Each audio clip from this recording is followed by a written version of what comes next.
Карательная армия Суворова предусмотрела все возможные варианты исхода событий, так как она состояла из 16 рот пехоты, 16 эскадронов драгов, 6 донских полков, а также артиллерийские расчеты Кубанского корпуса. Разные источники описывают одну картину и всегда один итог. Нагайцы были практически полностью уничтожены, лишены родины и изгнаны с привычных им земель. Подавление восстания началось ранним утром 1 октября и закончилось спустя несколько недель, так как задача была найти разбросанного по степи противника и добить. Оставшиеся в живых представители нагайского народа ушли в Турцию. Произошла настоящая катастрофа для нашего народа. По оценкам кандидата исторических наук Арслана Юсупбаева, было перебито в общей сложности свыше 500 тысяч нагайцев. Около 1 миллиона человек ушли в Турцию.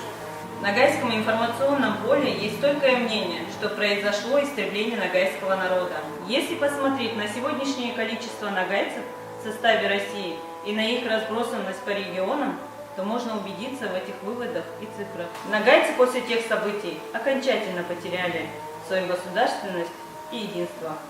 Те события имели тяжелые последствия, которые мы можем наблюдать даже сегодня, так как нагайский народ в каждом из регионов в меньшинстве по численности, а в некоторых регионах фактически лишен прав.